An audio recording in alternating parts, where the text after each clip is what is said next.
Oui, Madame la Présidente, mes chers collègues, je suis sans doute pas le mieux placé pour parler des boulevards, encore que, à l'image des quais, les boulevards sont un patrimoine commun de tout le monde parce que c'est un axe d'irrigation de la circulation, qu'elle soit automobile, piétonne ou vélo. C'est une sorte de bien commun, c'est-à-dire que on dit d'ailleurs, on passe par les boulevards.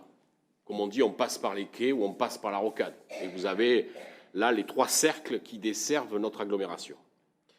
Je crois que, comme vient de le dire Fabien Robert, il faut avoir la même ambition qu'a été celle des quais. Alors, vous allez me dire, les conditions financières ne sont pas tout à fait les mêmes sur les décennies précédentes, j'en suis tout à fait d'accord. L'emprise n'est pas tout à fait la même non plus. Entre la façade des quais et la bord de la Garonne, on a des endroits où c'était extrêmement important et le faire. Moi, je ne dirais pas ce qu'il faut faire, parce que je ne suis pas forcément le meilleur spécialiste, mais revenir sur la délibération et notamment sur le bilan de la concertation. Les boulevards, au sens large du terme, ça concerne 80 000 habitants. Et quand on regarde les gens qui sont venus s'exprimer, il y a 3 500 avis. Ça pose question. Quand on organise dans nos communes des concertations, on a quand même entre 30 et 50% de gens qui s'expriment. Et sur les 3 500 avis, seuls 13% sont des riverains. Ça pose quand même question. Je ne sais pas si la concertation a été bien faite ou mal faite, je ne m'y suis pas intéressé, donc je ne la jugerai pas, mais je constate quand même que seuls 13% des habitants sont venus exprimer ce qu'ils voulaient ou ce qu'ils ne voulaient pas. Ça pose quand même question. Deuxièmement, ces boulevards, à la différence des quais, ils n'ont pas la même largeur. Et c'est là qu'est toute la difficulté. Des endroits où on est large, des endroits où on est moins large. D'ailleurs, je constate au passage qu'on expérimente sur la partie quasiment la plus large.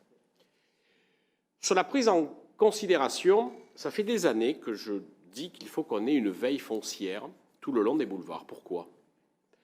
Parce qu'on va vouloir y faire passer pas mal de choses. Et une des choses que l'on pourrait supprimer le plus facilement si on a une veille foncière, c'est le stationnement. À condition de chaque fois que se libère une emprise grande, garage automobile, station-service, eh bien, il faut le préempter pour voir ce qu'on peut y faire. On a un exemple, le maire de Talence n'est pas là, mais je pense qu'il se serait exprimé, entre la barrière Saint-Genès et la barrière de Toulouse, un endroit qui pourrait faire un excellent parking de proximité. Alors je sais que certains vont crier au haut cri, pourquoi des parkings de proximité? Parce que l'utilisation de l'automobile a changé. D'abord parce qu'il nous faut des parkings de proximité avec des bornes pour pouvoir les charger, les véhicules électriques. C'est quand même nouveau, ça. Ça veut dire qu'on ne peut pas mettre des bornes à recharge électrique partout, mais il vaut mieux identifier des endroits pour pouvoir les mettre. Et puis il y a aussi le fait que pour pouvoir abandonner sa voiture, ou ses voitures, pour un autre mode, il faut savoir où la poser. Où la garer pendant toute la semaine pour pouvoir l'utiliser le week-end ou pendant les vacances par rapport à ça. Donc, cette prise en considération est extrêmement importante, mais ça demandera aussi des moyens financiers qui ne se verront pas pour acheter, pour préempter ces différents lieux qui sont ouverts. Moi, j'ai été frappé à ce qu'on appelle la barrière de Tivoli, de voir cet ancien garage où est écrit encore son nom sur la façade, Français Outre-mer, tout un programme. Eh bien, il est fermé depuis des années. Et là, je pense qu'il y aurait matière à avoir un parking de proximité qui permettrait de dégager des places sur le boulevard pour laisser les places aux modes actifs. Voilà simplement la petite contribution qu'est la mienne. J'espère que la concertation va se poursuivre.